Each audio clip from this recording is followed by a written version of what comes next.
Hey guys, tonight we're exploring a story that everyone in history should know. The story is The Secret Dark History of Rome's Rulers. You get comfortable, take a moment, like the video, and subscribe. But only if you genuinely enjoy what I do here. And let me know in the comments where you're tuning in from and what time it is for you. It's always fascinating to see who's joining us from around the world. Now dim the lights, maybe turn on a fan for that soft background hum, and let's ease into tonight's journey together. The Secret Dark History of Rome's Rulers. Rome, a name that still echoes across thousands of years of human history. A civilization that gave the world laws, engineering, architecture, military strategy, and a political system that shaped the future. But behind the glory of Rome's emperors, behind the marble statues and triumphal celebrations, there was another story. A story filled with ambition, betrayal, fear, cruelty, and the endless hunger for power. The rulers of Rome were often presented as great leaders. They were called protectors of the empire, fathers of the people, and chosen guardians of civilization. But many of them lived in a world where trust was dangerous. Loyalty was temporary, and survival often depended on eliminating anyone who stood in their way. This is the hidden side of Rome's rulers. The story begins long before the famous emperors. It begins with the transformation of Rome itself. Rome was not always an empire ruled by powerful emperors. For centuries, it was a republic where leaders were elected and power was supposed to be shared. But power has a strange nature. The more someone gains, the more they often fear losing it. And this fear slowly changed Rome. The Roman Republic became a battlefield of political families, wealthy elites, military commanders, and ambitious men who believed they alone could save Rome. One of the first figures who changed Rome forever was Julius Caesar. Caesar was not born as an emperor. He was a brilliant politician, a skilled military commander, and a man who understood how to influence people. He gained fame through his military victories, especially during the conquest of Gaul. His victories made him extremely popular among ordinary Romans. But popularity created fear among the powerful. Many senators believed Caesar was becoming too powerful. They worried that he would destroy the republic and make himself king. The idea of a king was deeply hated in Rome. Romans had removed their kings centuries earlier, and the republic was built around the belief that no single person should control everything. But Caesar was different. He had the army, he had the people, and he had ambition. When Caesar crossed the Rubicon River with his army, he made a decision that changed history forever. He chose war against his own political enemies. The famous words connected to this moment, "The die is cast," represent a point of no return. Rome entered a civil war. Caesar defeated his enemies and became the most powerful man in Rome. But power always creates enemies. Some senators believed they were not assassinating a man. They believed they were saving the republic. On the Ides of March, 44 BCE, Caesar walked into the Senate. He was surrounded by men he knew, men he trusted, and then the attacks began. Dozens of wounds were inflicted upon him. The man who conquered nations was defeated not by a foreign army, but by people inside his own government. But Caesar's death did not restore the republic. Instead, it created something even more dangerous, a new struggle for control. Rome was about to enter the age of emperors. The first emperor was Augustus. Unlike Caesar, Augustus understood that openly calling himself king would be a mistake. He knew Romans feared dictatorship, so he created something more subtle. He kept the appearance of the republic while holding almost all power. Augustus presented himself as the savior of Rome. He brought stability after years of civil war. He improved administration. He transformed Rome into a stronger empire. But behind this peaceful image was a ruler who understood the importance of controlling information and eliminating threats. Augustus learned from Caesar's mistakes. He knew that power could not survive without control. Enemies disappeared. Political rivals lost influence, and the empire slowly accepted a new reality. Rome was no longer truly a republic. It was an empire, a system where one man stood above everyone else. After Augustus came a long line of rulers, and each emperor brought a different version of power. Some were brilliant, some were weak, some were terrifying, and some became symbols of the darkest possibilities of absolute rule. The Roman emperors lived surrounded by luxury, but they also lived surrounded by fear. A palace could become a prison, a friend could become an enemy, a family member could become a threat. Because in imperial Rome, the question was not only, how do you gain power? The bigger question was, how do you survive after gaining it? The history of Rome's rulers is not just the story of victories and monuments, it's the story of human ambition. And sometimes the darkest enemies of Rome's emperors were not outside the empire. After Augustus created the Roman Empire, the world entered a new age. Rome became larger, richer, and more powerful than ever before. Its armies controlled vast territories, its roads connected distant lands, and its cities displayed incredible wealth. But the center of this empire was a dangerous place. The imperial palace was not only a home for rulers, it was a place where every conversation mattered, every friendship could be questioned, and every mistake could become a death sentence. The emperors of Rome carried a burden that few people could understand. They had almost unlimited power, but they also lived with unlimited suspicion. The first generations of Roman emperors created a pattern that would continue for centuries. A ruler would rise, gather power, remove enemies, and eventually face the same fears that had destroyed those before him. After Augustus, the empire passed to his stepson, Tiberius. Tiberius was an experienced military commander. He was intelligent, disciplined, and capable. At first, many Romans believed he would be a stable ruler, but Tiberius was not a man who enjoyed public life. He disliked the constant attention of politics and the pressure of ruling. The position of emperor gave him power, but it also trapped him. The Senate expected him to behave like a traditional Roman leader, while the people expected him to continue Augustus's image as a great protector. Instead, Tiberius became increasingly distant. Over time, his rule became darker. A major source of fear in Rome was the idea of betrayal. The emperor could not always know who was loyal and who was secretly plotting. This fear created an environment where accusations became powerful weapons. People could destroy their enemies simply by claiming they were planning against the emperor. During Tiberius' reign, the influence of powerful officials grew. One of the most important figures was Sejanus, the commander of the Praetorian Guard.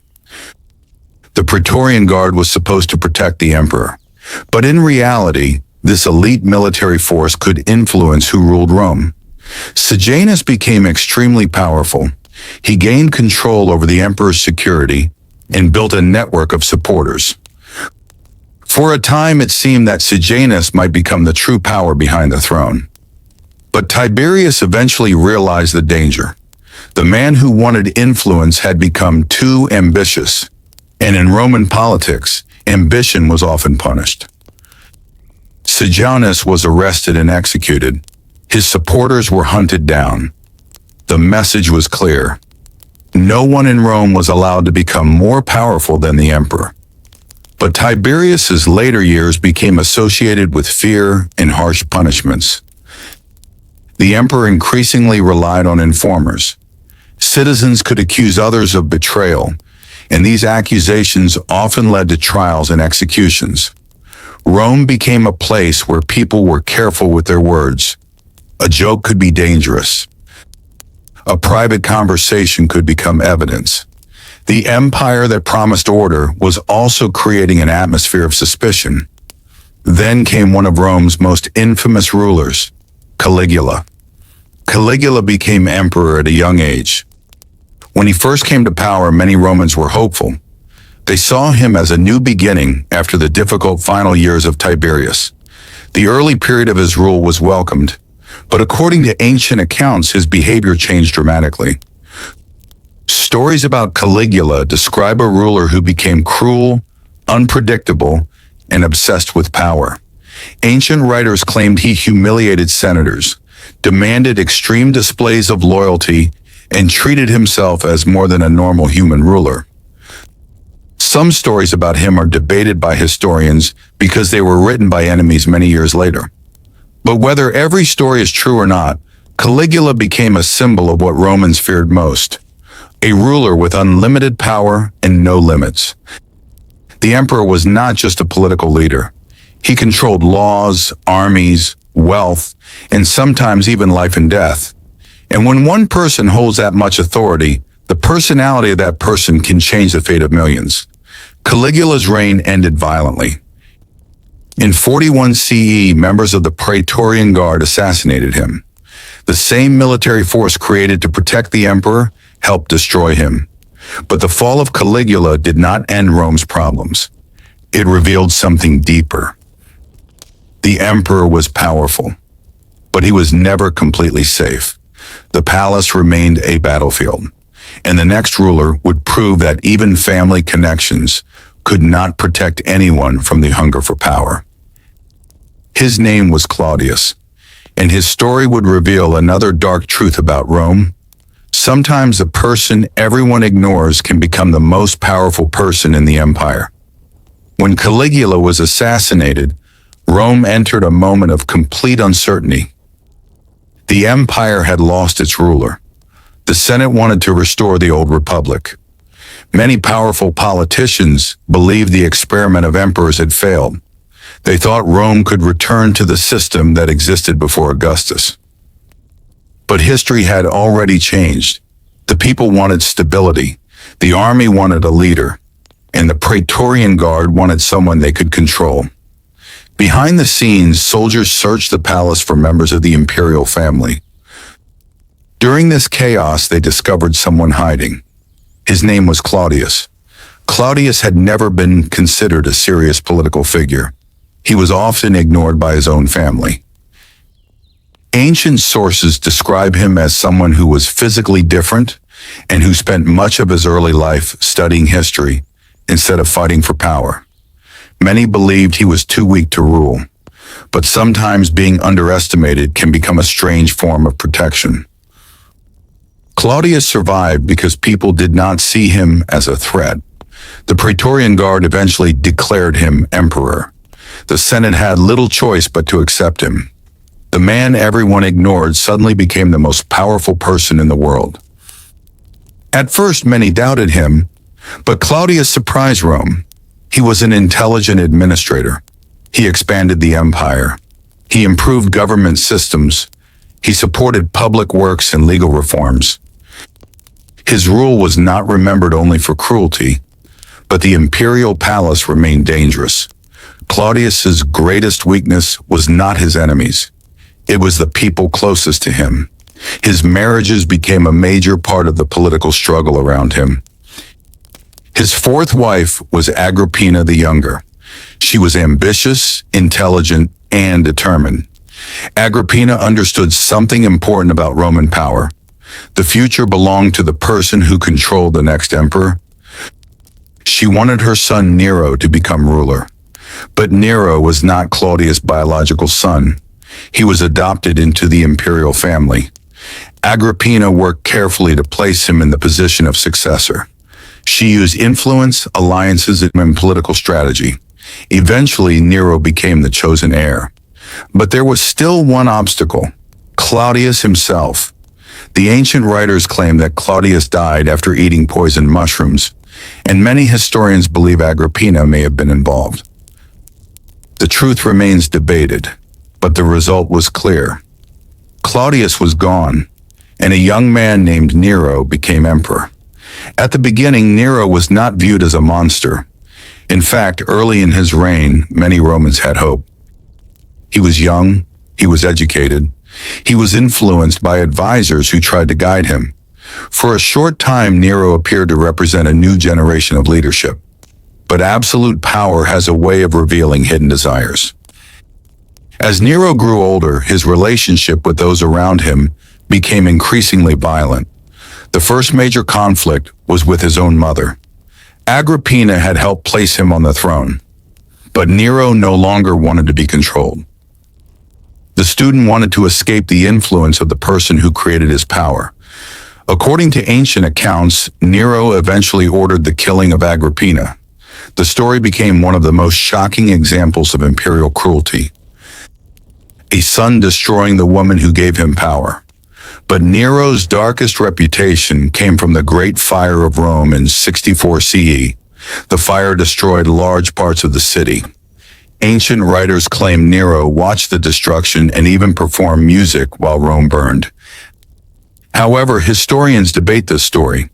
The exact truth is uncertain. What is known is that Nero faced blame and public anger after the disaster. To escape responsibility, he searched for someone else to accuse. This led to the persecution of Christians in Rome. They became targets of punishment during this period. Nero's reign became a symbol of how fear and propaganda could be used by a ruler trying to protect his own image. But the empire was changing. The army was becoming more powerful. The loyalty of soldiers mattered more than ever. And eventually, even an emperor like Nero could not survive. In 68 CE, rebellion spread. The support that had protected him disappeared. Nero fled. The ruler who once controlled Rome found himself powerless. According to tradition, he took his own life. With Nero's death, the first imperial family line ended. But Rome did not find peace. Instead, it entered a year of chaos, a year where several men fought for the throne, a period that proved one dangerous truth. The greatest prize in Rome was also the most dangerous position to hold. The title of emperor. After the fall of Nero, Rome entered one of the most unstable periods in its history. For decades, the empire had been controlled by a single imperial family. Augustus, Tiberius, Caligula, Claudius, and Nero had all belonged to the same dynasty. But when Nero died, there was no clear successor. The empire suddenly faced a terrifying question. Who had the right to rule Rome? The answer was not decided by tradition. It was decided by power. And the most powerful force in Rome was not the Senate. It was the army. Different commanders began competing for the throne. Each believed that his soldiers could make him emperor. This period became known as the Year of the Four Emperors. 4 men would claim the imperial title in a short period of time. The first was Galba. Galba was an experienced military leader, but his time as emperor was brief. He came to power promising to restore discipline and morality after Nero's rule. But governing an empire was different from commanding an army. Galba made unpopular decisions. He refused to reward soldiers who had supported him. In a world where loyalty was often bought with money and favors, this was a dangerous mistake. The soldiers who helped create an emperor could also destroy one. Galba was assassinated. The empire moved to the next ruler. Otho became emperor, but his reign lasted only a few months. His greatest enemy was Vitellius, another military commander supported by powerful legions. Rome was no longer fighting political battles inside the Senate. It was becoming a battlefield of armies. Otho was defeated and chose death rather than continue the struggle. Vitellius became emperor, but his victory did not bring stability. The empire was too large, and other commanders refused to accept him. One of them was Vespasian. Unlike many previous rulers, Vespasian did not come from the highest level of Roman aristocracy. He built his reputation through military success. His soldiers supported him, and slowly his power grew. The conflict between Vitellius and Vespasian ended when Vespasian's forces entered Rome. Vitellius was killed. The empire finally had a new ruler. Vespasian founded the Flavian dynasty. His reign was different from the chaos before him. He understood that Rome needed stability. He repaired damaged finances and strengthened the government. But his rise also revealed a major transformation. The emperor no longer needed to come from an ancient royal bloodline. A successful general with loyal soldiers could become ruler. The army had become kingmaker. During Vespasian's reign, Rome also witnessed one of its most famous military campaigns, the destruction of Jerusalem during the Jewish revolt. His son Titus played a major role in the campaign.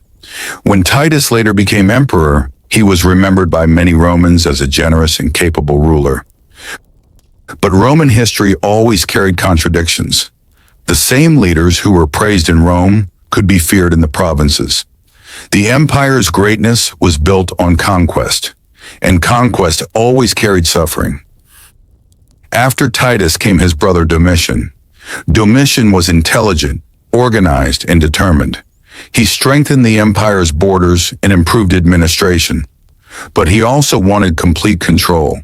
He demanded loyalty. He expected respect, and he became increasingly suspicious of those around him. The imperial palace returned to its familiar pattern: fear, accusations, secret plots. Domitian believed that enemies were everywhere. And in an environment like that, even innocent people could become targets. Senators feared him. Political opponents disappeared.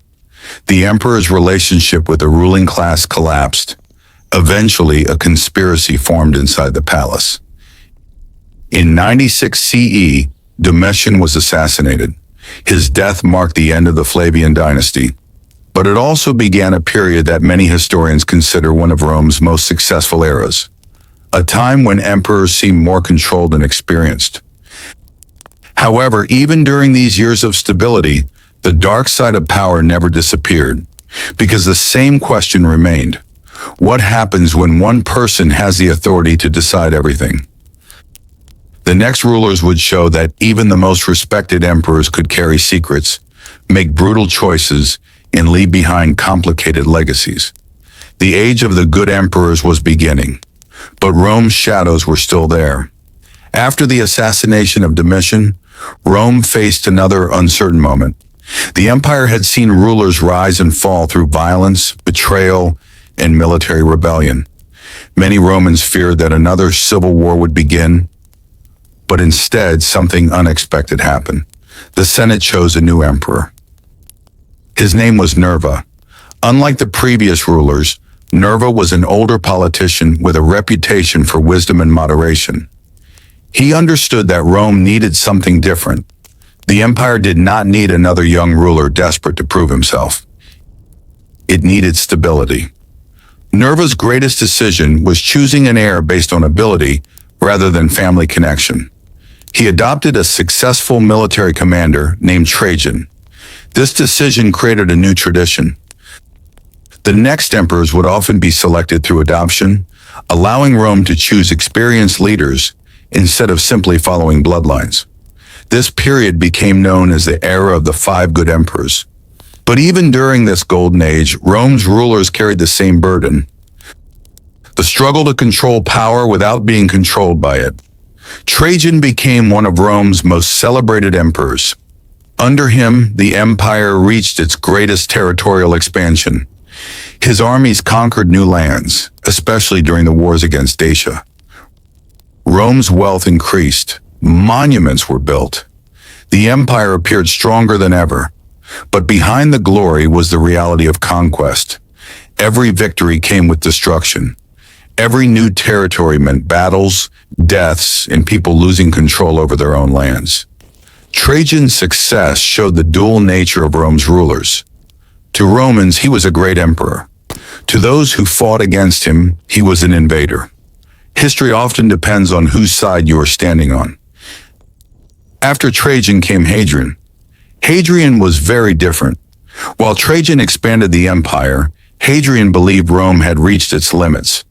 He focused on protecting existing borders instead of constantly conquering.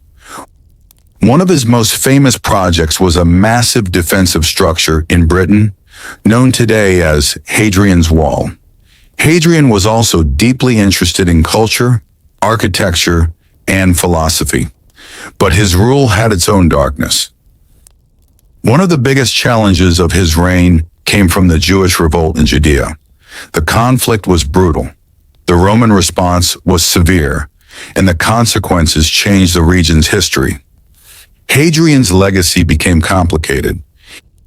He was a builder and administrator, but he was also an emperor who used overwhelming force when challenged.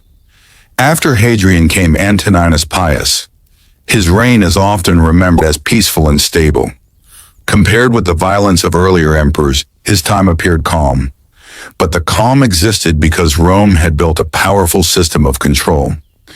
The empire's stability depended on armies, laws, taxation, and authority. Peace did not mean everyone was free. It meant Rome had enough power to prevent major rebellion. Then came Marcus Aurelius. He is remembered as the philosopher emperor. He wrote about self-control, duty, and responsibility. Many people see him as one of Rome's greatest rulers. But his reign was filled with challenges. The empire faced wars, disease, and internal problems. Marcus Aurelius spent much of his life fighting on the frontier. The famous image of a wise philosopher sitting in quiet reflection hides the reality of a ruler constantly surrounded by crisis. His biggest mistake may have been his decision about succession. After decades of emperors choosing successors through adoption, Marcus Aurelius chose his biological son, Commodus. This decision changed Rome's future. Commodus was young when he became emperor. He had not earned power through experience. He inherited it, and that created a dangerous situation, because the greatest test of a ruler is not gaining power. It is knowing how to use it. Commodus would soon reveal one of the darkest transformations in Roman imperial history. A ruler who wanted not only to control Rome, but to turn Rome into a reflection of himself. When Commodus became emperor, Rome entered a new and dangerous chapter. He was only a young man when he inherited the throne from Marcus Aurelius. Unlike many previous emperors who had spent years learning politics, administration, and military command, Commodus received absolute power almost immediately. And absolute power at a young age could become a dangerous combination. At first, many Romans hoped Commodus would continue his father's legacy. They expected him to be a wise ruler. They expected him to respect the responsibilities of the empire. But Commodus wanted something different. He did not want to be remembered only as an emperor. He wanted to be seen as extraordinary. He wanted admiration. He wanted fear. The ancient sources describe Commodus as a ruler who became obsessed with his own image. He admired strength, combat, and the idea of being a heroic figure. One of the strangest aspects of his rule was his appearance in gladiatorial games. Roman emperors were expected to be powerful military leaders. But fighting as a gladiator was traditionally considered beneath the dignity of an emperor. Gladiators were often slaves, prisoners, or professional fighters. For a ruler to enter the arena was shocking. Commodus did it anyway. He wanted the people to see him as unbeatable. The crowds were forced to celebrate him, but behind the public performances was a deeper problem. An emperor who needed constant praise could become dangerous when he did not receive it. Commodus became increasingly suspicious. Those closest to him began to fear him.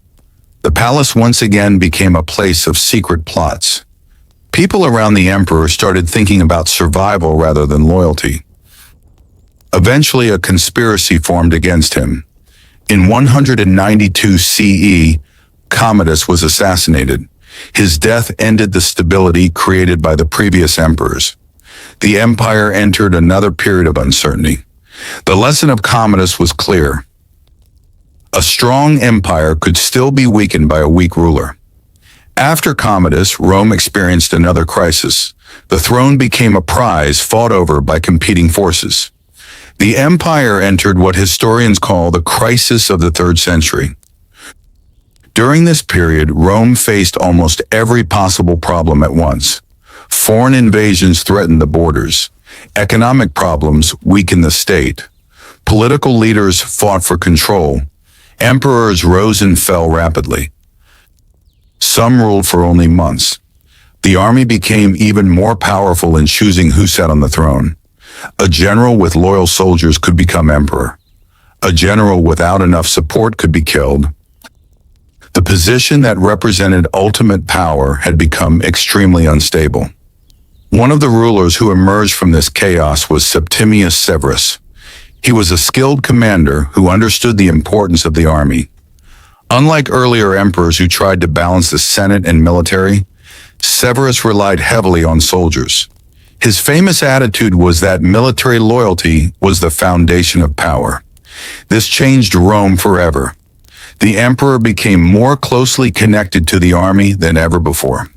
The Senate's influence declined. Military strength became the true source of authority. Severus also created a powerful dynasty. His wife, Julia Domna, became one of the most influential women in Roman history. She was intelligent, educated, and involved in politics. But even the strongest families in Rome were not protected from ambition. After Severus died, power passed to his sons, Caracalla and Geta. The relationship between the brothers quickly collapsed. They were not willing to share power. They wanted everything. And in the Roman imperial system, two rulers often meant one future victim. The conflict between them reached its darkest point when Caracalla ordered the murder of his own brother. According to ancient accounts, Geta was killed while seeking protection in the arms of their mother. The story became another example of the brutal reality of imperial politics. Family bonds could not survive the hunger for control. Caracalla then became sole emperor. One of his most famous decisions was granting Roman citizenship to almost all free inhabitants of the empire. This was a major transformation. But some historians believe the decision was also connected to financial needs, because more citizens meant more taxpayers. Again, the actions of Roman rulers often had multiple sides. They could appear generous while also serving political goals. Caracalla himself would not rule for long. In 217 CE, he was assassinated during a military campaign. The cycle continued. An emperor gained power, fear grew. Enemies appeared. Violence followed. For Rome's rulers, the throne was never simply a position. It was a battlefield. And the next crisis would push the empire closer to a breaking point. After the assassination of Caracalla, the Roman Empire moved deeper into uncertainty. The old idea of a stable imperial system was disappearing. The throne was no longer simply inherited. It was fought for. Generals, politicians, and powerful families all understood the same truth. Whoever controlled the army could control Rome. This created a dangerous cycle. A commander would gain the loyalty of soldiers. The soldiers would declare him emperor. The new ruler would fight his rivals. And eventually another commander would rise and challenge him. The empire was becoming a place where emperors could be created and destroyed by the same force. The army. One of the most unusual rulers during this period was Elagabalus. He became emperor as a teenager. His rise was connected to powerful relatives and political alliances. At such a young age, he inherited control over one of the greatest empires the world had ever seen. But his reign became extremely controversial. Ancient Roman writers describe him as a ruler who ignored traditional Roman customs and created conflicts with the political elite. Some of these accounts were written by hostile authors, so historians debate how much is accurate. But one thing is clear: Elagabalus failed to maintain the support of Rome's powerful groups. And in Roman politics, losing support could be fatal. In 222 CE, he was assassinated. His death showed a repeating pattern. The emperor could command millions, but he still depended on the loyalty of a small number of powerful people around him. After Elagabalus came Alexander Severus. He was young, and his mother Julia Mamaea played a major role in government. For a time, the empire experienced relative stability. But the world around Rome was changing. New enemies were rising. One of the greatest threats came from the east, the Sasanian Empire in Persia. Rome had fought powerful Persian kingdoms before, but this new empire was highly organized and ambitious. The conflict between Rome and Persia would continue for centuries. Alexander Severus tried to manage these challenges, but military dissatisfaction grew. Soldiers wanted a stronger commander.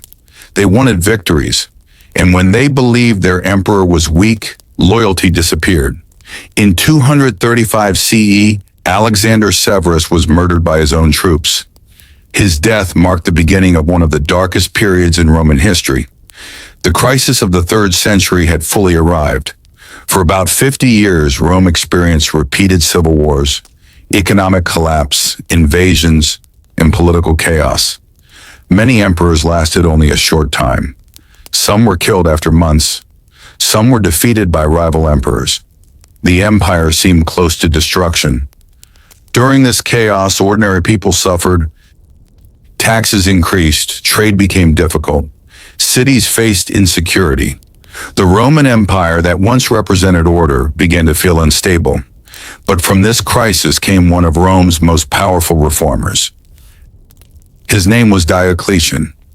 Diocletian understood that the empire had become too large for one person to control. The old system was failing, so he created a new structure. Instead of one emperor ruling everything, he divided power. This system became known as the Tetrarchy. 4 rulers would share control: 2 senior emperors and 2 junior emperors. The goal was simple: make the empire easier to defend, prevent one ruler from being overwhelmed, and create a clear system of succession. Diocletian also transformed the image of the emperor. Earlier emperors often presented themselves as servants of Rome. Diocletian emphasized the distance between ruler and ordinary people. The emperor became more ceremonial, more elevated, almost separated from society. The message was powerful. The emperor was not just a politician. He was the center of the entire imperial system. But there was a darker side. Diocletian's government became more controlling. Taxes were reorganized. Military demands increased. The state reached deeper into the lives of citizens. The empire survived, but it became more authoritarian. Diocletian is also remembered for one of the harshest persecutions of Christians in Roman history. The empire had previously experienced periods of conflict with Christianity, but Diocletian launched a major campaign against the religion. Churches were destroyed, religious texts were targeted, Christians were pressured to abandon their faith. The persecution showed the fear that Roman authorities had toward groups they believed challenged imperial unity. But history took an unexpected turn. The religion that Rome tried to suppress would eventually become one of the strongest forces in the empire. And the emperor who would change Rome's future was about to appear. His name was Constantine. The rise of Constantine changed the history of Rome forever. For centuries, Roman emperors had struggled with the same problem. How could one person control an empire that stretched across continents? Diocletian tried to solve this through shared power, but the system did not last. After Diocletian retired, rival rulers fought for control. The empire once again moved towards civil war. Among the competing leaders was Constantine. He was a skilled commander, ambitious and determined. He understood that becoming emperor required more than military strength. It required a powerful symbol. In 312 CE, Constantine fought a decisive battle near Rome against his rival Maxentius. Before the battle, ancient accounts describe Constantine receiving a vision connected with the Christian faith. The exact details are debated, but the result was historic. Constantine won. He became one of the most powerful men in the Roman world. Soon after, Christianity's position inside the empire changed dramatically. The religion that had been persecuted by previous emperors began receiving imperial support. Constantine's policies transformed the relationship between Rome and Christianity. This was not only a religious change, it was a political revolution. For centuries, Roman identity had been connected with traditional gods and imperial rituals. Now a new religious force was entering the center of power. But Constantine was still a Roman emperor, and Roman emperors rarely abandoned the methods of power. He continued using military force. He continued fighting rivals. He continued making decisions based on control and stability. His story reveals one of the greatest contradictions of Roman history. An emperor could bring major positive change while still ruling through absolute authority. Constantine also made another decision that changed the empire's future. He established a new imperial capital at Byzantium, which he renamed Constantinople. The city was strategically located between Europe and Asia. It was easier to defend and closer to important trade routes. This decision slowly shifted the center of Roman power away from the old city of Rome. The empire was beginning to change, but the old problems remained. After Constantine's death, his sons fought over control. The empire returned to the familiar cycle of family conflict. The imperial family was often the greatest threat to itself. One of Constantine's successors was Constantius II. His reign was filled with political struggles and religious conflicts. The empire was no longer only fighting enemies at the borders. It was fighting internal disagreements over beliefs, leadership, and authority. Then came Julian. Julian is remembered as the apostate because he rejected Christianity and attempted to restore traditional Roman religion. His reign was brief. He died during a military campaign against Persia. His death ended the last major attempt by a Roman emperor to return to the old religious system. After Julian, Christianity continued to grow stronger within the empire. The empire that once punished Christians was now protecting and promoting the faith. But the political problems of Rome were becoming worse. The empire had become too large. The borders were under constant pressure. The economy was struggling, and the military required enormous resources. One of the most important later emperors was Theodosius I. During his reign, Christianity became the official religion of the Roman Empire. This was a historic transformation. The old pagan traditions that had existed for centuries lost their official position. But Theodosius also ruled with the same imperial authority as his predecessors. The empire's religious identity changed. The nature of absolute power did not. After Theodosius died in 395 CE, the empire was permanently divided between his sons. The Eastern Roman Empire and Western Roman Empire followed different paths. The East survived for centuries. The West moved toward collapse. The fall of the Western Roman Empire was not caused by one single event.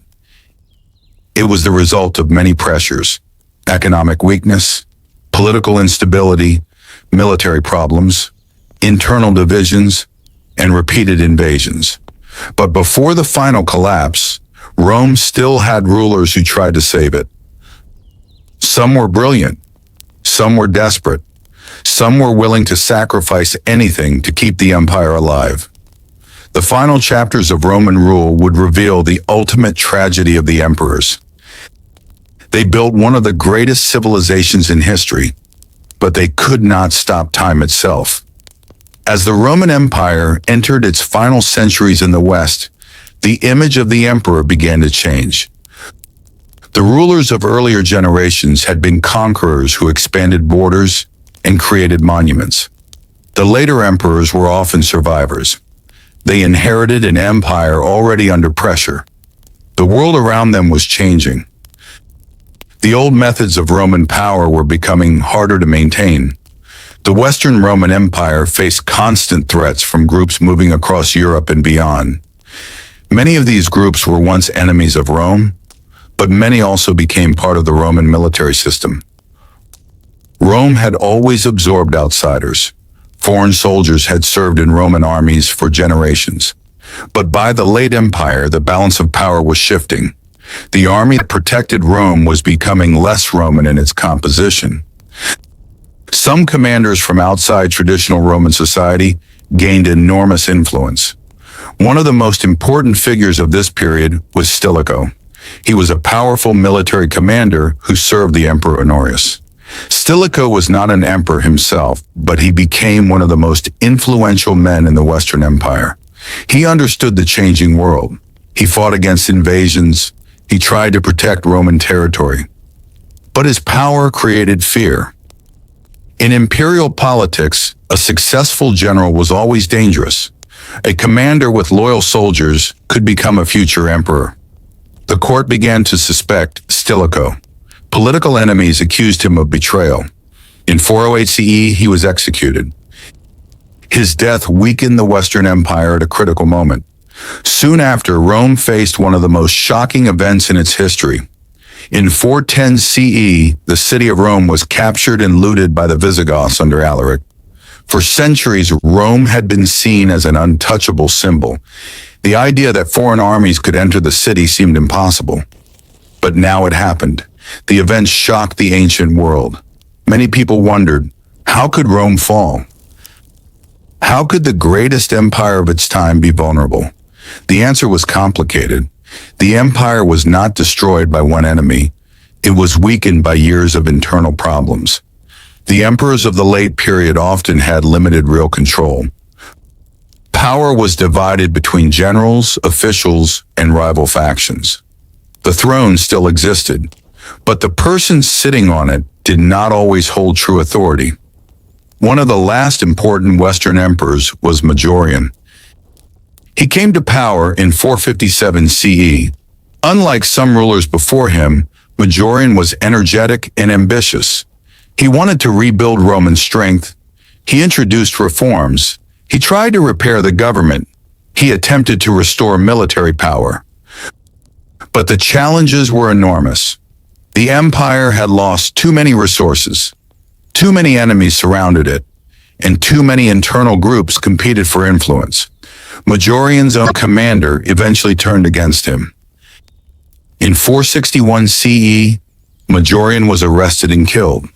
His fall showed a tragic reality. A capable emperor could still fail if the system around him was collapsing. The final Western emperors became increasingly powerless. Some were controlled by military leaders. Some were only symbols. The title of emperor remained, but the old power behind it was disappearing. The last Western Roman emperor was Romulus Augustus. He was a young ruler placed on the throne in 475 CE.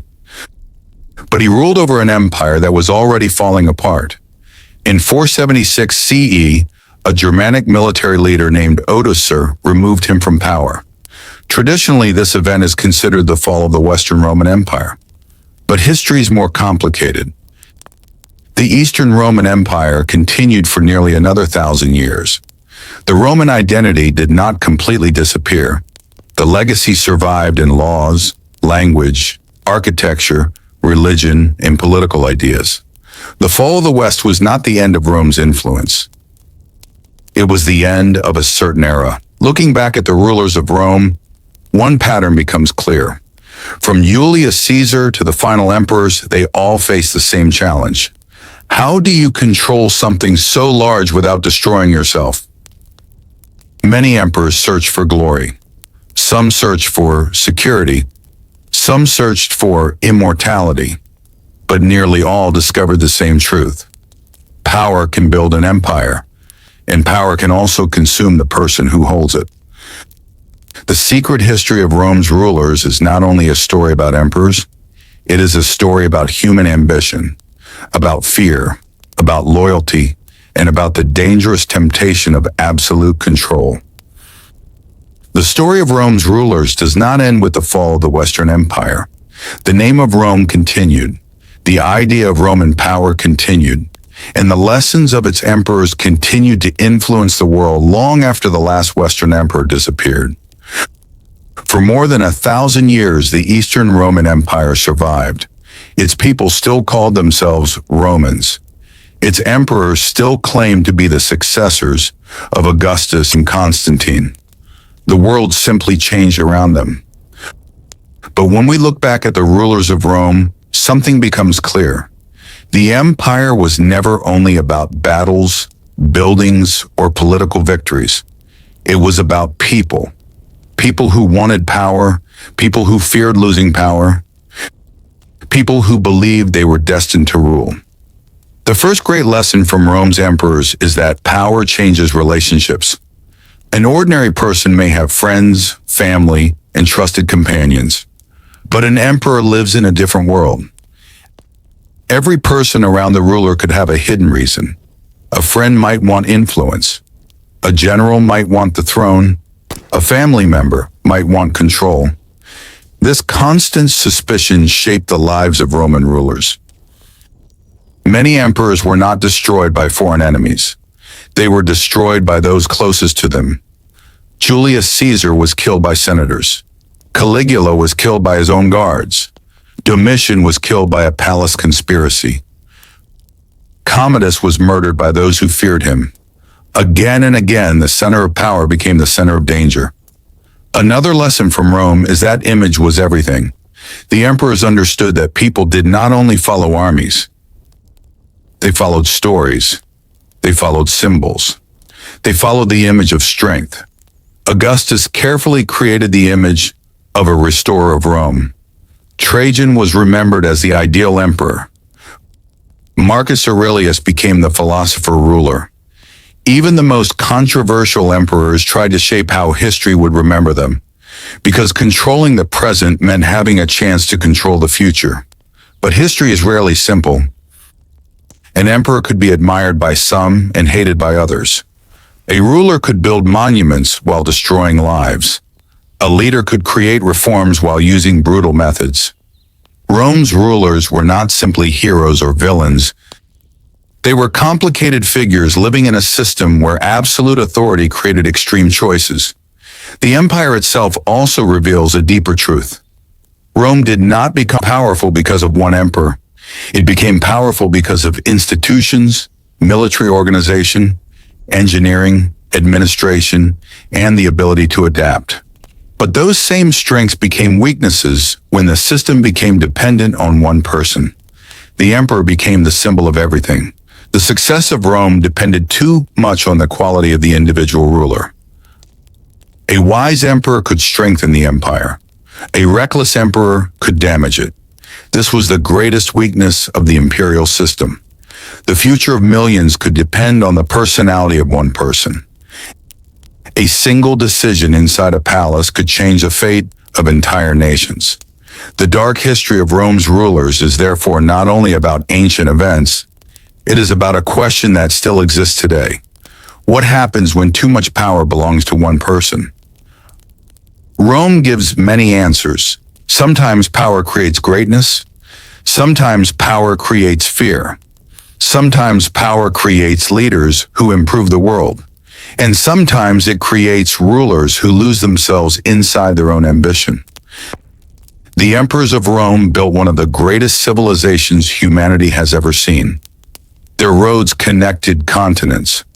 Their laws influenced future governments. Their architecture still inspires the world. But behind the marble and victories was another reality. A world of secret decisions, political games, family betrayals, and the endless struggle to remain on top. The throne of Rome was the highest position a person could reach. But it was also one of the most dangerous places to stand, because every emperor eventually faced the same enemy. Not an army, not a foreign kingdom, but time. Time judged them. Time exposed their mistakes, and time decided what remained of their legacy. The story of Rome's rulers is the story of ambition itself. A story of men who wanted to become unforgettable. And in the end, they succeeded. Because thousands of years later, we still remember their names. The legacy of Rome's rulers survived because their story was never only about the emperors themselves. It was about an entire system of power, a system that showed the world both the greatness and the danger of absolute rule. The Roman emperor was more than a political leader. He was the commander of the army, the highest judge, the center of government, the symbol of Roman identity.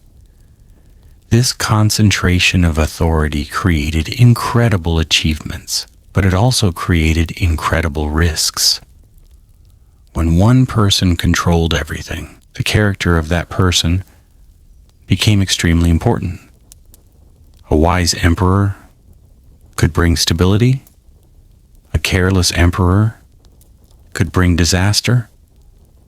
This was the hidden weakness inside the Roman Empire. The empire looked eternal, but it depended on human decisions. And humans are unpredictable. Throughout Roman history, there were rulers who understood responsibility. Augustus knew that appearances mattered. Trajan understood administration and military leadership. Hadrian understood the limits of expansion. Marcus Aurelius understood duty, but there were also rulers who saw power as a personal possession. They treated the empire as something that existed for them. They forgot a simple truth. A ruler does not own an empire.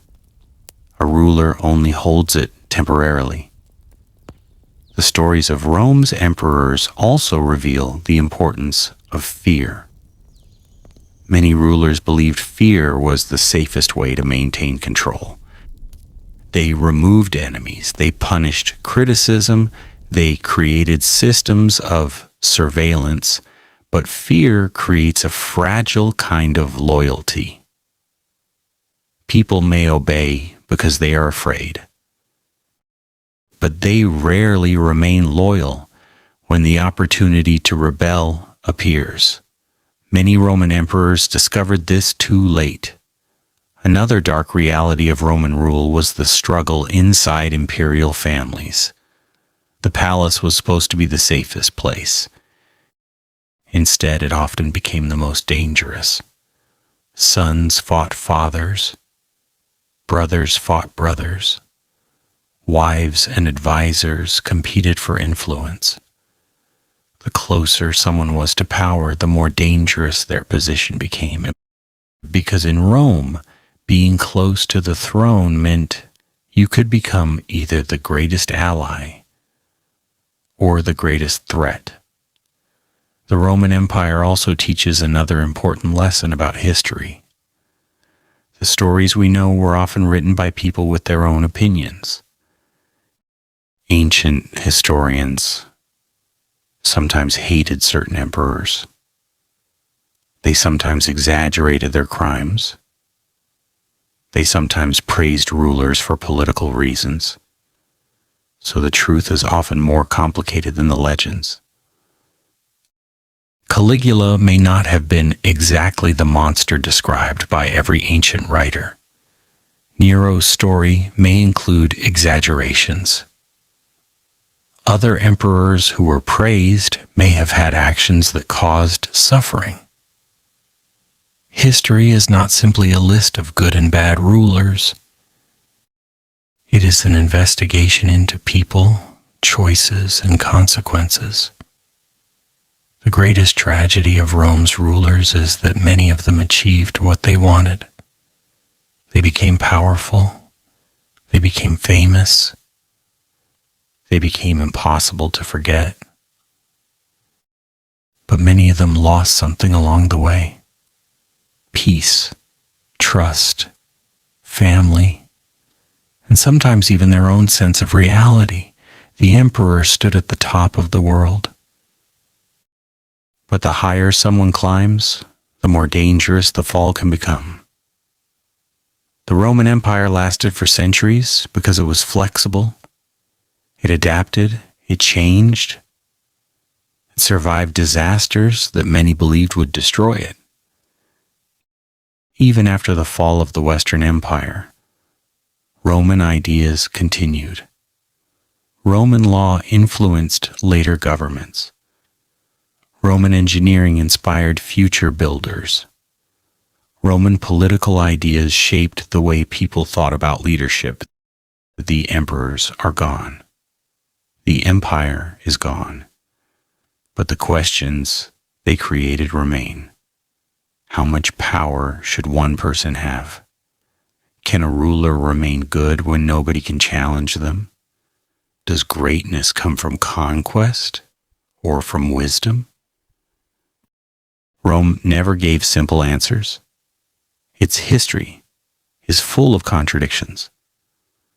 A civilization that created beauty also created cruelty. A society that valued law also practiced oppression. A culture that celebrated honor also produced betrayal. And that is why the story of Rome's rulers remains fascinating. Because behind the crowns and armies were human beings. People with dreams, people with fears, people who wanted to leave their mark on the world. The secret history of Rome's rulers is not just the story of an ancient empire. It is a story about power itself. And power, throughout history, has always had a dark side.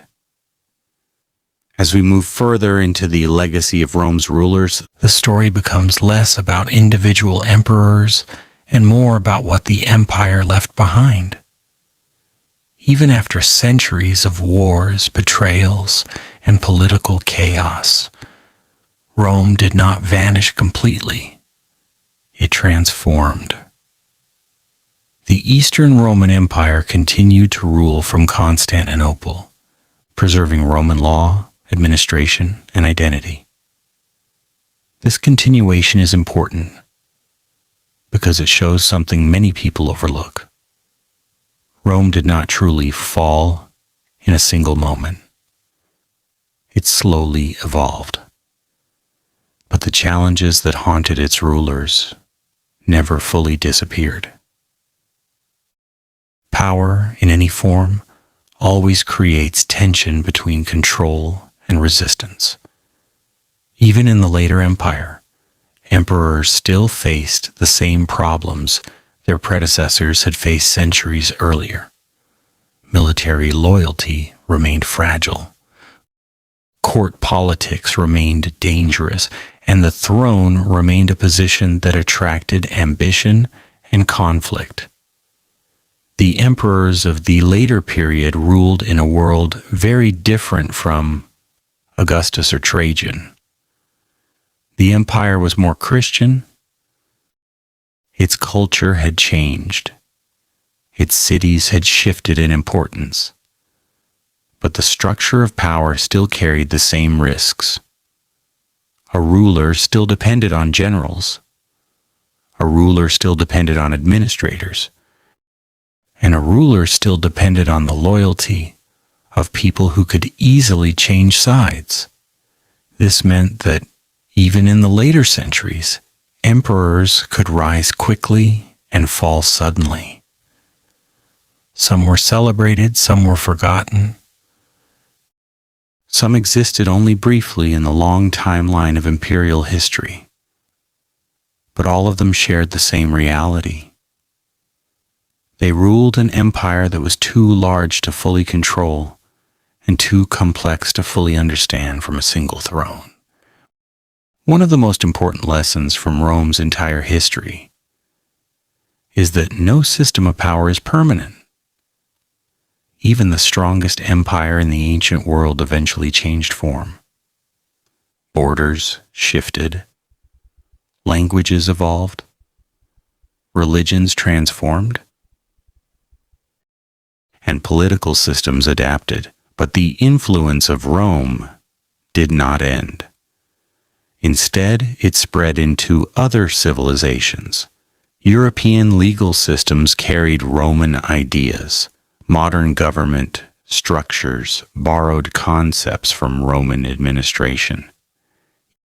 Even the idea of an emperor continued in different forms across history. The Roman rulers in many ways became part of the foundation of later societies, but their personal stories remain a warning. Ambition can build empires, but it can also destroy those who chase it without limits. The emperors of Rome often began their journeys with confidence. Some started as soldiers, some as politicians, some as heirs born into privilege. But once they reached the throne, their lives changed completely. They were no longer ordinary people. They became symbols. And symbols are difficult to escape. An emperor could not live a normal life. Every decision carried consequences. Every ally could become a rival. Every moment of weakness could be used against them.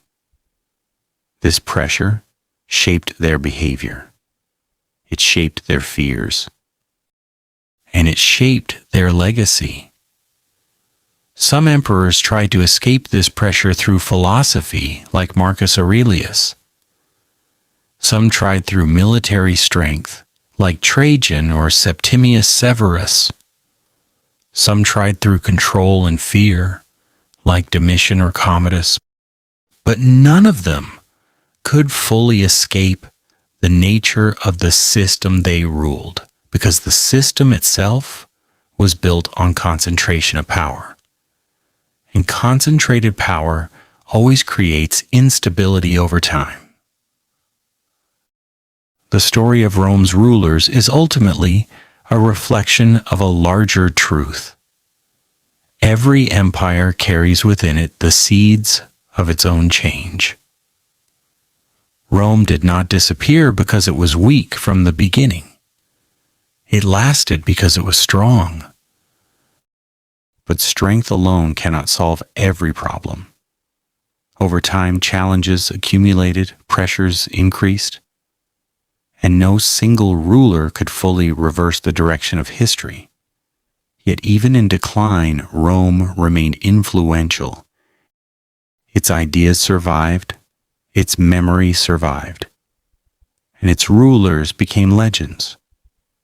Some remembered as wise, some remembered as cruel, some remembered as tragic, but all remembered.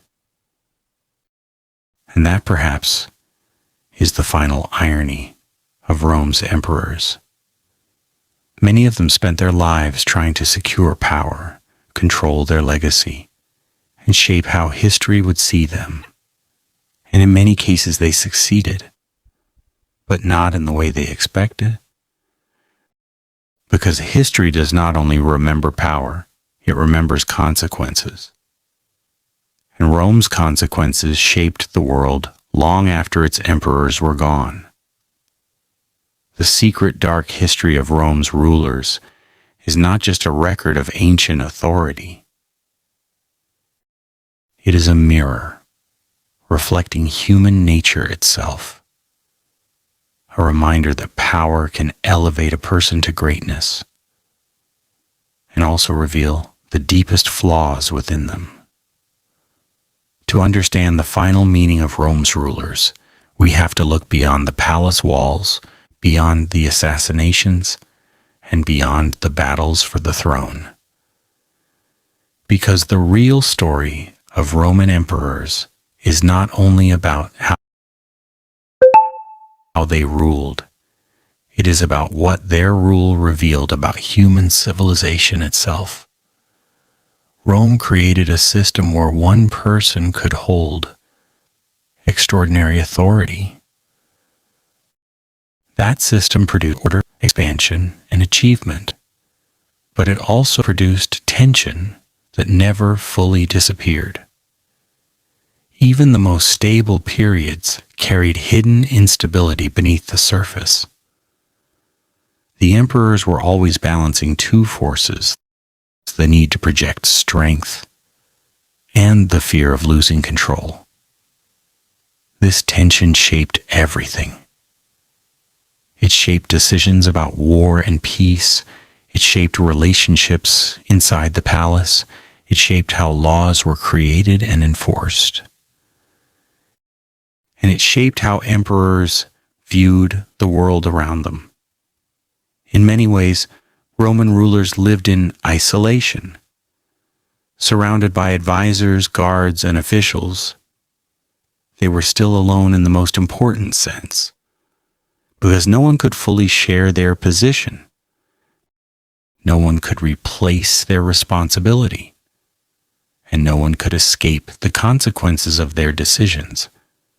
This isolation made power even more complex. Some emperors became paranoid. Some became overly confident. Some became deeply philosophical. And some became detached from reality altogether. But all of them were shaped by the same structure, a structure that placed one human being at the center of an entire civilization. As centuries passed, the empire itself changed character. The early empire was expansionist, focused on conquest and glory. The Middle Empire was administrative, focused on stability and organization. The later empire was defensive, focused on survival. These shifts reflect the changing pressures of the world around Rome. New powers emerged. New religions spread. New economic systems developed. And Rome had to adapt continuously. The emperors who succeeded in this environment were not always the strongest or most aggressive. They were often the most adaptable. But adaptability had limits. No matter how skilled a ruler was, they could not control every external force. They could only respond to it.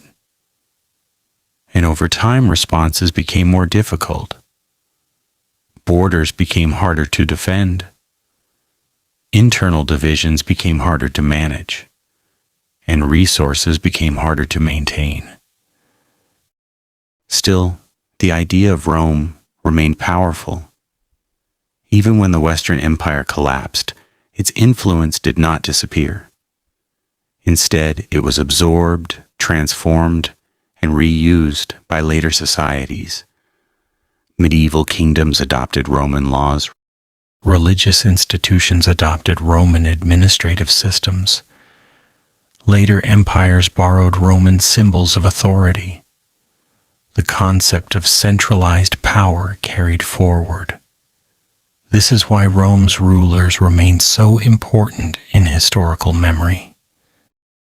They represent one of the earliest and clearest examples of large-scale centralized governance.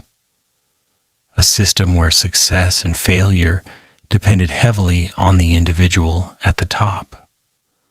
But history also shows something deeper. No emperor ruled alone. Even the most powerful rulers depended on networks of people. Generals, senators, advisors, soldiers, and administrators all played roles in shaping outcomes. The emperor was the center.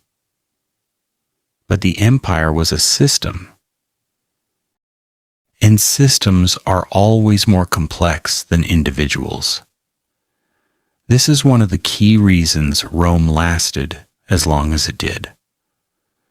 Despite its internal conflicts, it had strong institutions that could continue functioning even when leadership changed.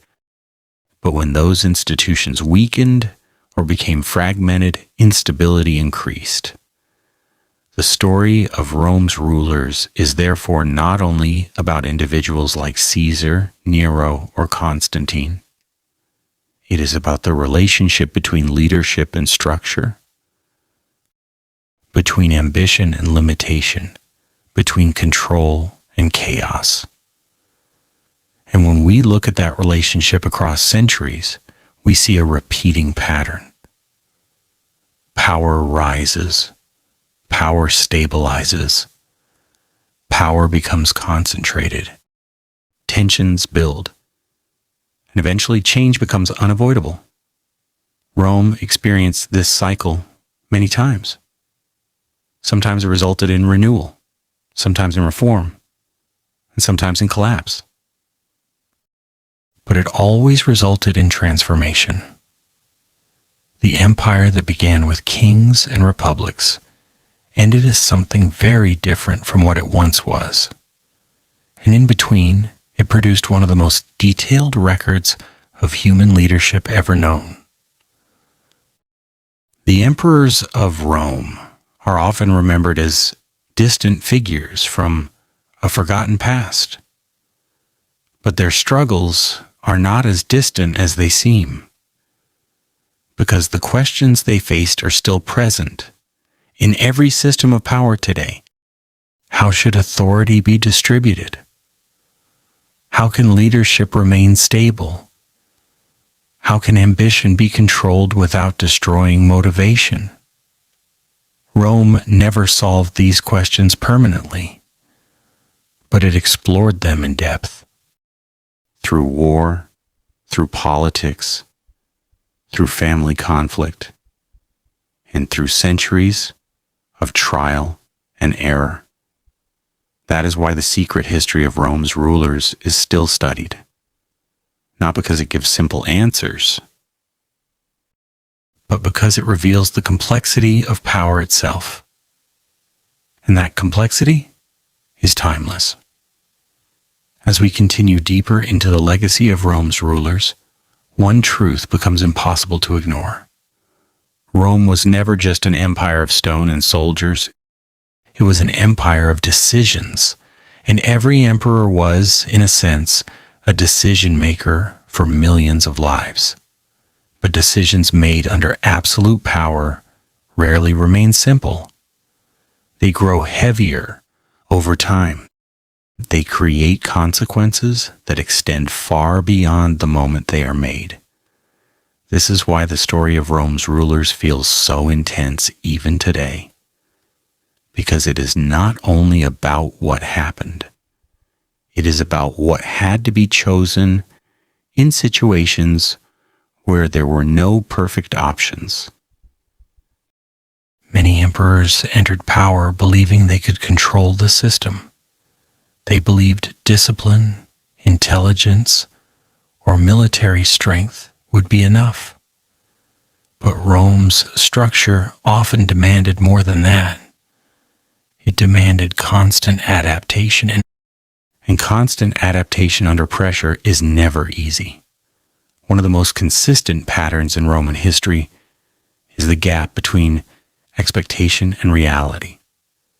An emperor was expected to be strong, wise, generous, and decisive. But the reality of ruling meant dealing with conflicting demands. The army wanted rewards. The Senate wanted influence. The people wanted stability. The borders demanded defense, and the treasury demanded balance. No emperor could satisfy all of these at once. So every decision created winners and losers. And in Rome, losing often led to resentment. Resentment often led to conspiracy. And conspiracy often led to violence. This cycle repeated across centuries. It is one of the quiet forces behind much of Roman political history. But there is another layer to this story that is often overlooked: the emotional burden of emperors. We often think of rulers as distant figures above ordinary life. But Roman emperors were still human. They experienced fear, loneliness, stress, and doubt. The difference was that their emotions had consequences for an entire empire. A moment of fear could lead to harsh policies. A moment of trust could lead to dangerous appointments. A moment of anger could change the fate of provinces. This made emotional control a political necessity. Some emperors managed it better than others. Marcus Aurelius is often admired because he tried to regulate his emotions through philosophy. He believed leadership required self-discipline above all else.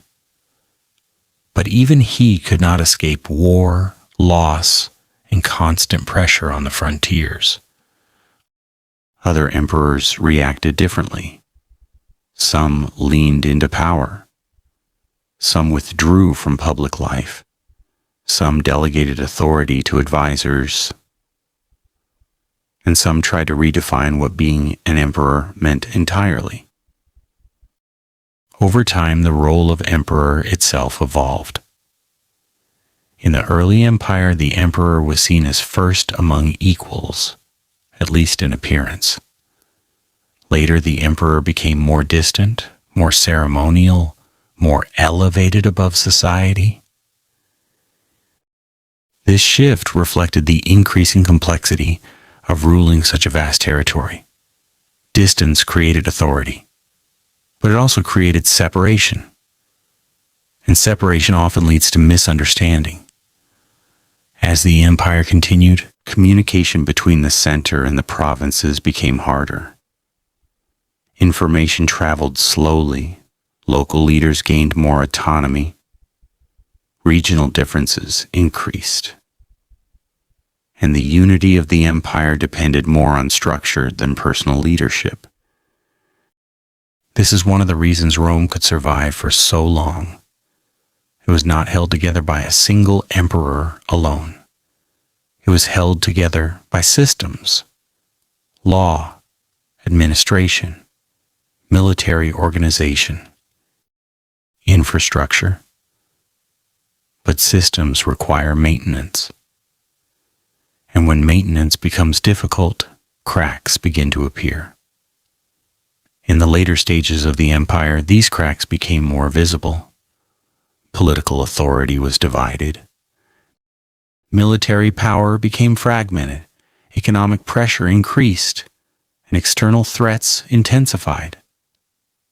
Yet even in this fragile environment, Roman identity persisted. People still called themselves Romans. They still used Roman laws. They still lived within Roman cultural frameworks. This persistence shows something important. Empires do not disappear instantly. They transform slowly. And during transformation, rulers play a critical role in either accelerating change or delaying it. But even the most powerful emperor cannot stop large historical forces alone. This is the final lesson that emerges from the long history of Rome's rulers. Individual power is significant, but it is never absolute in the long run, because history is larger than any single ruler. And Rome, despite all its emperors, eventually became something different from what it once was. Not because it failed suddenly, but because it evolved under pressure for centuries. Still, the names of its rulers remain. Caesar, Augustus, Nero, Trajan, Marcus Aurelius, Constantine, and many others, each representing a different answer to the same question. What does it mean to hold power in a world that constantly changes? Rome never gave a final answer. Instead, it left behind a record of ambition, a record of conflict, a record of achievement, and a record of consequence, and that record continues to speak across time. Because the secret history of Rome's rulers is not locked in the past. It continues wherever power exists. As the long story of Rome's rulers continues toward its final stages, one theme becomes clearer than ever. Empires do not fall only because of enemies. They change from within long before the final moment arrives. By the time the Western Roman Empire reached its last generations, the role of emperor had already transformed dramatically from what it once was. In earlier centuries, emperors like Augustus or Trajan had been powerful decision makers with real authority over a unified system. But in the later period, emperors often ruled over fragmented realities. Their control depended heavily on generals, local leaders, and shifting alliances. In many cases, the emperor was still the official center of power, but not always the true center of control. This gap between title and reality became one of the defining features of late Roman politics. It created uncertainty. And uncertainty is one of the most dangerous conditions for any political system. Because when people are unsure where real power lies, they begin to compete for it. This competition took many forms. Military leaders gaining influence in the provinces, political figures negotiating behind the scenes, regional commanders acting with increasing independence, and imperial courts struggling to maintain unity. In such a system, loyalty becomes fragile.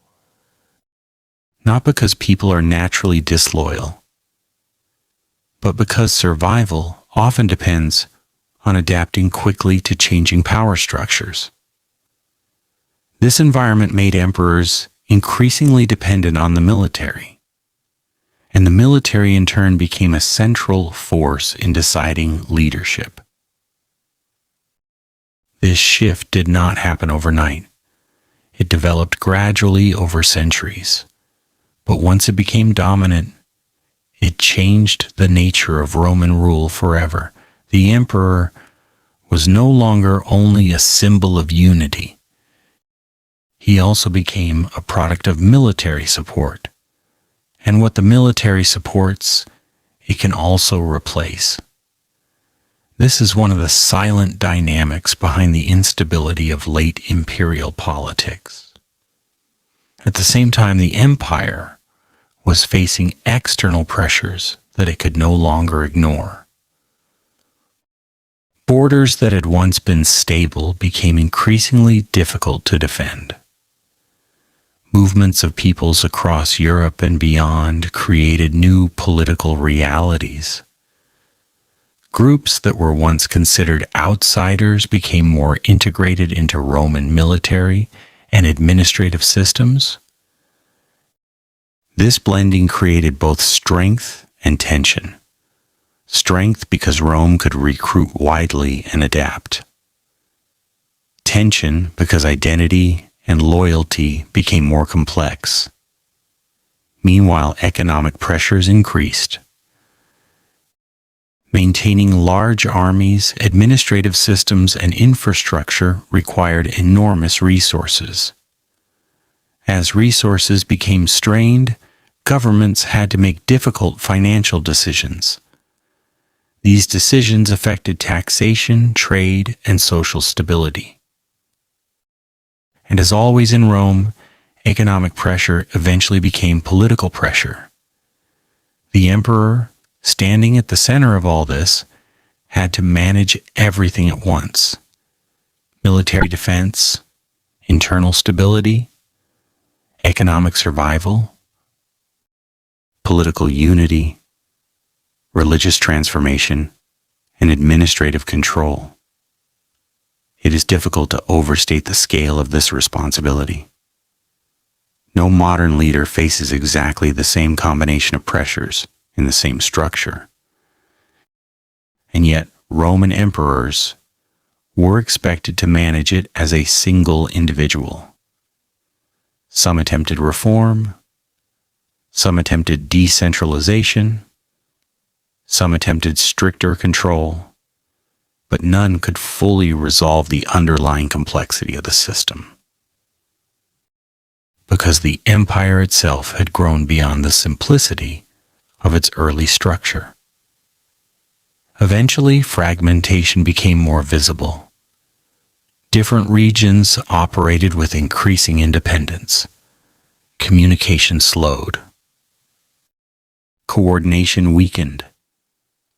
and the sense of a single unified system began to fade in the West. Yet even in this period of decline, Roman institutions did not simply disappear, they adapted. Local leaders used Roman titles and systems. Military commanders adopted Roman authority structures.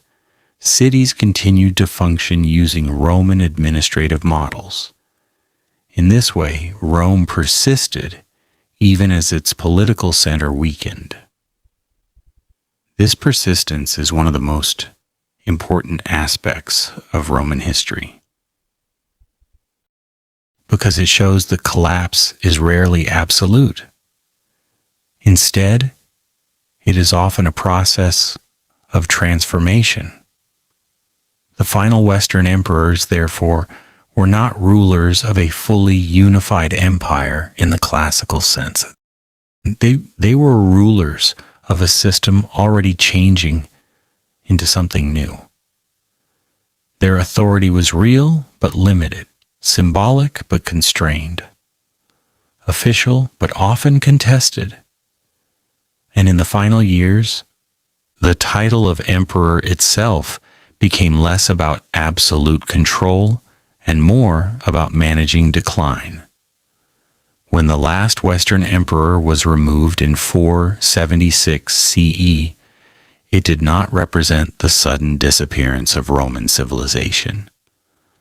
It represented the end of one political form of Rome. The structures, ideas, and identity continued elsewhere in the East, in later kingdoms, in legal traditions, and in cultural memory. This is why Rome's rulers remain so significant in history. They are not just figures from an ancient timeline. They are representatives of a long experiment in governance, an experiment that explored what happens when power becomes centralized on a vast scale. Some emperors succeeded in stabilizing the systems. Some expanded it, some reformed it, and some struggled under its weight. But all of them were part of the same ongoing story, a story of ambition meeting reality, of authority meeting limitation, and of human decisions shaping the fate of one of the greatest civilizations in history. And even after their empire changed form, their legacy remained, because Rome did not disappear into silence. It became memory. And memory is one of the most powerful forms of survival. Even after the Western Roman Empire had effectively ended, the idea of Rome did not vanish from the world. Instead, it continued in new forms, carried by institutions, cultures, and political ambitions that refused to let the legacy die. In the East, the Roman Empire endured with a new center of gravity, a new language of governance, and a new cultural identity, yet still calling itself Roman. This continuation shows something very important about Rome's rulers. Their power did not only exist in their lifetime, it shaped systems that survived them. But even in this continued form, the same structural challenges remained. The emperor was still the center of authority. The court was still a place of influence and competition. The military was still a decisive force in political stability. And the empire still depended on balancing internal unity with external pressure. The names of rulers changed, the world around them changed, but the underlying dynamics of power remained recognizable. This continuity is one of the most remarkable aspects of Roman history. It shows that political systems, once established, do not simply disappear when conditions change. They evolve, they adapt. They absorb new realities, and they carry forward old patterns in new forms. In the later Roman world, emperors increasingly ruled in a more complex cultural environment. Religion, politics, and identity became deeply connected. The emperor was not only a political leader, but also a symbolic figure tied to religious legitimacy and cultural unity. This increased the importance of perception, because in a vast empire, people often experienced authority indirectly. They saw it through laws, officials, taxes, military presence, and religious institutions. The emperor's image became just as important as his actions. This is a continuation of an earlier Roman pattern, but intensified over time. From Augustus onward, Roman rulers had understood the importance of image. But in later centuries, image became even more essential to maintaining cohesion. At the same time, the empire was increasingly shaped by regional diversity. Different areas had different traditions, economies, and social structures. Managing this diversity required flexibility, and flexibility often meant delegation of authority. Local leaders gained more responsibility. Military commanders gained more independence. And administrative regions developed stronger identities. This shift reduced the direct control of the central emperor, even while maintaining formal unity. It created a system where the empire functioned through layers of authority rather than direct command. This layered structure allowed survival, but it also introduced complexity that made central control more difficult. Over time, the balance between unity and fragmentation became harder to maintain. Some emperors attempted to strengthen central authority. Others focused on regional stability. Some prioritized military defense. Others prioritized administrative reform. Each approach solved certain problems while creating new ones. This constant adjustment reflects one of the core realities of governing large systems. There is no permanent solution, only temporary balance. The legacy of Rome's rulers is therefore not a story of final success or final failure. It is a story of continuous adaptation under pressure. And in that adaptation, we see both achievement and limitation. We see the ability of human institutions to endure far beyond the lifespan of individuals. And we also see the limits of centralized control in a changing world. Even after the political structure of the Western Empire disappeared, Roman ideas continued to influence later societies. Law codes inspired by Roman legal thinking shaped future governance. Administrative concepts were adopted and reinterpreted by medieval and early modern states. The idea of a unified empire remained a powerful political ideal for centuries. In this sense, Rome's rulers never truly left history. They continued to exist through influence, through systems, through memory, and through the political imagination of later generations. But perhaps the most important lesson from their long history is not about power itself. It is about impermanence. Every emperor, no matter how powerful, eventually faced the same reality. Their reign had an end. Their decisions became history, and their authority became memory. Some are remembered for greatness, some for cruelty, some for reform. and some for tragedy.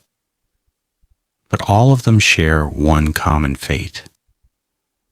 They are part of a system that no longer exists in its original form. And yet, the questions they faced remain active in every age. How should power be distributed? How should leaders be chosen? How can stability be maintained in large societies? How can ambition be guided without becoming destructive? Rome did not provide permanent answers, but it provided a long record of experimentation. And that record is why its rulers are still studied today, not because they were perfect, but because they were human. And through their successes and failures, they reveal the complexity of leadership itself. The secret dark history of Rome's rulers is not only about emperors and empires, it is about the nature of authority and the truth that every system of power, no matter how strong, is always shaped by the people who hold it. As we continue deeper into the long memory of Rome's rulers, the focus slowly shifts away from conquest and collapse and towards something more lasting: the survival of ideas. Even when political authority changed hands, even when borders shifted and institutions weakened, Roman concepts of governance continued to circulate through later societies. This is one of the most powerful aspects of Rome's legacy. Its emperors may have fallen from the throne, but the framework they built remained influential. Roman law, for example, became one of the most durable contributions of the empire. It was not just a set of rules for a single civilization. It became a model for how societies could organize justice, property, and citizenship. Later generations studied, adapted, and expanded these legal traditions. In many ways, Roman legal thinking outlived the political empire itself. This reveals something important about power. Political systems may collapse, but intellectual systems often persist. The same can be said for administrative structures. Rome developed highly organized methods of taxation, governance, military coordination, and infrastructure management. These systems allowed the empire to function across vast distances. Even after the empire changed form, these administrative principles continued to influence later states. This continuity demonstrates that Rome's true strength was not only military, it was organizational. The ability to manage complexity on a large scale is one of the key reasons Rome lasted as long as it did. But this strength also created expectations that were difficult to maintain because once a system becomes highly structured, people begin to depend on its stability. And when stability weakens, the consequences are felt widely. This is why transitions in Roman history were often difficult. When leadership changed, it did not only affect the top of society, it affected the entire structure beneath it. Another important dimension of Roman rule was cultural identity. Roman identity was not fixed, it evolved over time. In the early periods, it was closely tied to the city of Rome and its traditions. Later, it expanded to include diverse populations across the empire. Eventually, it became connected with broader concepts of citizenship, law, and imperial unity. This evolving identity allowed Rome to integrate many different peoples, but it also created complexity in how loyalty was understood. Was loyalty based on culture, on law, on military service, on the emperor himself? Rome did not always have a single answer, and that ambiguity shaped many of its political tensions. The emperors themselves played a key role in defining identity. Some emphasized tradition, some emphasized military unity, some emphasized religious authority, and some emphasized the idea of imperial citizenship as a shared bond. Each approach attempted to solve the same problem: how to hold together a diverse and expanding world under one system of authority. But no approach was permanent, because identity, like power, evolves over time. As centuries passed, Rome's rulers increasingly operated in a world where religion and governance were deeply interconnected.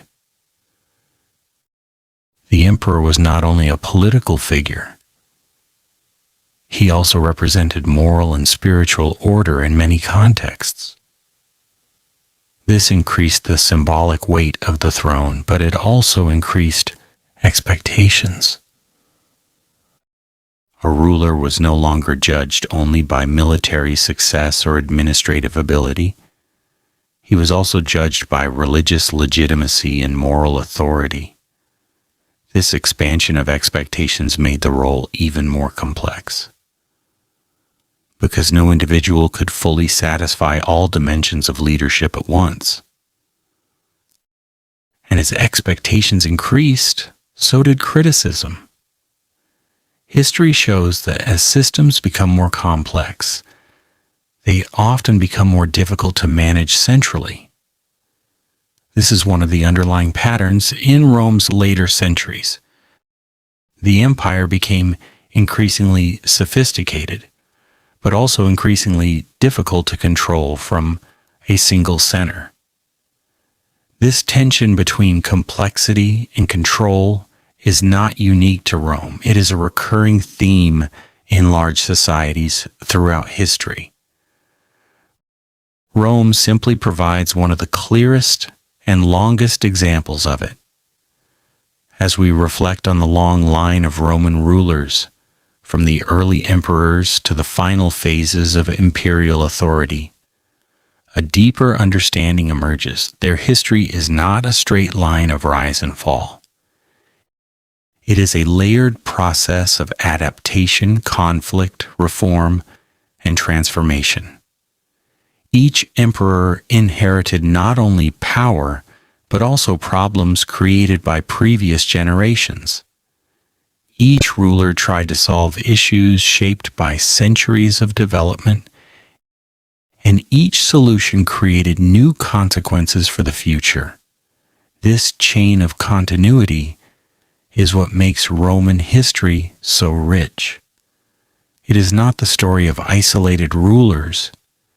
It is the story of a system constantly adjusting itself over time and within that system, individuals mattered greatly, but they were never the only force at work. Structures, institutions, geography, economy, culture, and external pressures all played roles in shaping outcomes. The emperors stood at the center of it all, but they were also part of it.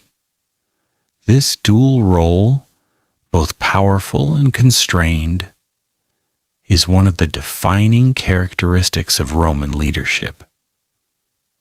And it is why their legacy continues to be studied across centuries. Because in understanding Rome's rulers, we are also understanding the limits of power itself. And those limits remain relevant in every age where leadership exists. The story continues beyond Rome, but the lessons remain rooted in it. As the long reflection on Rome's rulers continues, the story begins to feel less like a history of individual emperors and more like a study of a living system that constantly reshaped itself. Rome's political structure did not remain fixed in any single form for long. It shifted gradually, responding to internal pressures and external realities. And each shift altered the meaning of leadership itself. In the early imperial period, authority was still relatively concentrated but carefully presented. The emperor maintained the appearance of traditional Roman values while holding extraordinary power. This balance between image and reality was essential. It allowed the system to function without constant open resistance. But over time, maintaining this balance became more difficult. As the empire expanded and diversified, governing it required increasing levels of specialization. Military command, financial administration, legal authority, and regional governance became more complex and more distributed. This naturally reduced the direct control any single individual could realistically maintain. Even though the emperor remained the symbolic center, practical governance became more layered. This layering created both strength and fragility. Strength, because it allowed the empire to manage vast territories.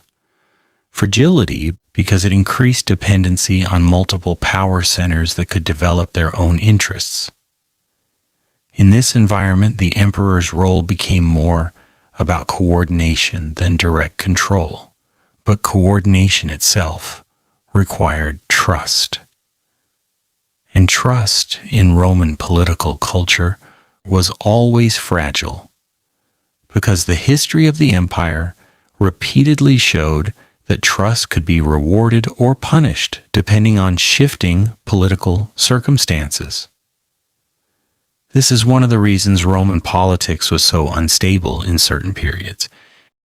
It was not simply about ambition. It was about survival in a system where alliances could change rapidly. Another important aspect of Roman imperial evolution was the increasing importance of bureaucracy. As the empire grew, more officials were needed to manage its complexity. These officials formed an administrative class that carried out the daily functions of governance. They collected taxes, managed legal disputes, organized military logistics, and maintained communication across regions. Over time, this bureaucratic structure became essential to imperial survival. It allowed continuity even when individual rulers changed. But it also introduced another layer between the emperor and the population. The emperor became more distant from everyday administration. This distance increased reliance on intermediaries, and intermediaries often developed their own influence. In such a system, power becomes distributed in subtle ways. Even though the emperor holds ultimate authority, real control is shared across many actors. This diffusion of power is one of the key reasons Rome could survive for centuries. But it is also one of the reasons it became increasingly difficult to manage centrally in later periods. At the same time, the empire continued to face external pressures. Borders that had once been stable zones of expansion became regions of defense and negotiation. Rome was no longer only expanding outward. It was also maintaining inward stability while responding to external movements. This shift from expansion to defense is a critical transition in imperial history. Expansion tends to unify systems through shared success. Defense tends to strain systems through sustained pressure. And sustained pressure often exposes internal weaknesses. Roman rulers in the later periods had to operate within this new reality. Their decisions were shaped not only by ambition, but by necessity. This does not diminish their authority. It highlights the complexity of their position. Because ruling in a declining or transforming system requires a different kind of leadership than ruling in a rising one. Some emperors adapted to this challenge more effectively than others. Some focused on reform, some focused on military consolidation, some focused on symbolic authority to maintain unity. But all faced the same underlying constraint. The system they inherited was already in motion, and that motion could not be fully reversed by individual will. This is one of the most important lessons embedded in Roman imperial history. Even the most powerful rulers operate within conditions they did not fully create. Their choices matter, but they are always made within limits. As the empire continued to evolve, the distinction between central authority and regional power became more pronounced. Local leaders increasingly played essential roles in maintaining order. Regional identities became stronger and administrative divisions became more significant. This gradual decentralization did not happen as a single event. It happened over generations. Each adjustment made sense at the time, but collectively, they transformed the structure of imperial control.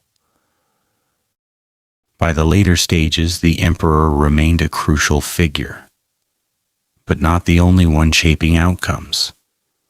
Power had become more networked, more distributed, more dependent on cooperation between multiple levels of authority.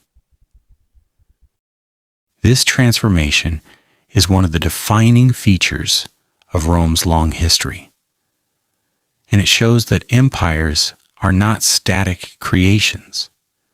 They are evolving systems that respond continuously to internal and external forces. The rulers of Rome, therefore, were not simply individuals exercising power over a fixed structure. They were participants in a long process of institutional change. Sometimes they accelerated that change. Sometimes they resisted it. And sometimes they simply managed it as best they could. But none of them operated outside the system itself. And that system over time shaped the outcomes more than any single decision. This is why the story of Rome's rulers remains so significant. Because it demonstrates the interaction between human leadership and structural limitation. And that interaction is not unique to Rome. It is a fundamental feature of all complex societies. Rome simply preserved it in one of the most detailed historical records ever known. And through that record, we continued to study not only emperors, but the nature of power itself. At the end of Rome's long imperial story, what remains is not just a sequence of emperors, battles, and political changes, but a deeper reflection on how power behaves over time. Rome did not collapse in a single moment of failure. It transformed through centuries of adjustment, pressure, and reinvention. The rulers who sat on its throne were part of that transformation, each one carrying the weight of a system far larger than themselves. Some emperors expanded the empire and reshaped its borders. Others tried to preserve what already existed. Some ruled with wisdom and restraint, while others ruled with fear, ambition, or instability. but all of them, regardless of personality or success, were bound by the same reality. They were temporary holders of permanent expectations. An emperor was expected to be strong, just, and unshakable, yet the position itself often created isolation, suspicion, and constant pressure. Every decision carried consequences that reached across continents. Every mistake could echo for generations, and every moment of weakness could be used by rivals. Over time, this reality shaped the nature of Roman leadership. Power became less about personal greatness and more about managing a complex system that was always in motion. The emperor stood at the center, but he was never truly alone in shaping outcomes. Generals, administrators, advisors, economic forces, and regional powers all influenced the direction of the empire. This is one of the most important truths revealed by Rome's history. Authority is never purely individual. Even the most powerful ruler operates within structures, dependencies, and limitations that define what is possible. And yet, within those limits, Roman rulers still made choices that shaped the ancient world. Some of those choices created stability, others created conflict, some strengthened institutions, others weakened them. The legacy of Rome is therefore not a simple story of success or failure, but a long record of human decisions under extreme conditions. As centuries passed, the empire changed its form, split, adapted, and eventually transformed into new political and cultural systems. But the influence of Roman rule did not disappear. It continued through law, governance, language, architecture, and political ideas that shaped future civilizations long after the emperors were gone. In the end, the secret dark history of Rome's rulers is not only about corruption, ambition, or violence, though all of these existed. It is about something more universal. It is about the nature of leadership itself when placed under immense pressure. It is about how power amplifies both strength and weakness. And it is about how every system, no matter how powerful, is ultimately shaped by the humans who carry it. Rome's emperors are gone. Their world is gone. But the questions they faced remain alive in every age. How should power be held? How should it be limited? And what happens when it becomes too concentrated in one place? Rome never gave a final answer. Instead, it left behind a warning, written across centuries of history. Great power can build an empire, but it can also reveal everything fragile within it. And that is the final truth of Rome's rulers.